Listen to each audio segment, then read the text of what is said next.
Hi everybody, Samohya Stallons, and I'm going to talk about Hattie's curricular effects or the influences to student achievement.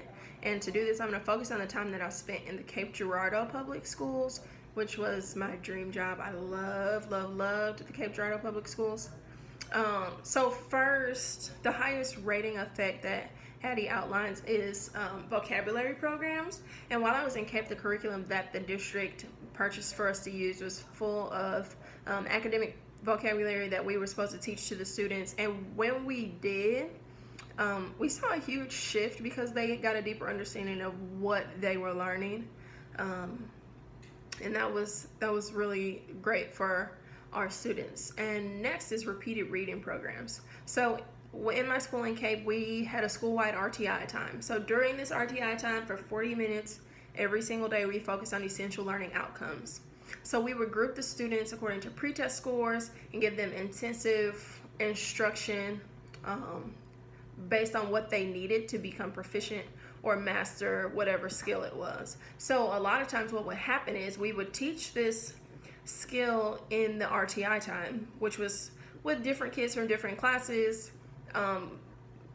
and later on in the day during our whole group regular class time instruction, we would hit that same skill again. And our student scores were rising in reading. So I would agree with his rating there also. Creativity programs. Sandy, I watched your video and you talked about that you weren't quite sure what that means. I agree. I'm not quite sure what that means either, but I'm gonna go with you with that creativity programs means student-led learning. And I think if that's what this is, then this having such a high rating is accurate. In my classroom in Cape, my students were allowed to kind of create projects for themselves, or I would give them some guidance around a project, and then they took that and ran with it and came up with their own result. And it was really cool, and my kids were super engaged. And so I agree with this creativity program's score also, or rating. Phonics instruction, I feel like this is obvious. Students learn phonics, then they have better reading scores, which reading is cross-curricular, so we know that that is helpful for our students. So one thing that I was shocked about that had a lower score is the science effect. So I feel like there's a huge push for mathematics too. There's a huge push for STEM, science, technology, engineering, and math. And I feel like teachers that I talk to are pressured, and we don't have time to teach STEM, and it takes a lot of prep work that we just don't have time to do.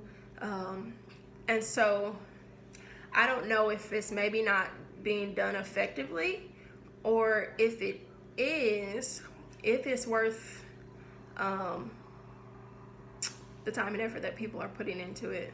I feel like that's kind of blasphemous to say.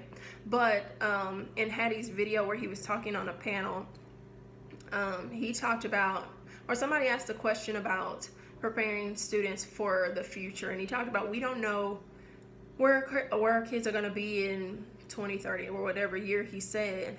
And I agree with that. He talked about we need to prepare our kids for right now, focus on where they are right now, and I think that that might be a little bit more effective. And he also talked about that jobs in technology, math, and science are not increasing. So that's also an interesting fact. So all pretty cool stuff. Thank you so much for watching.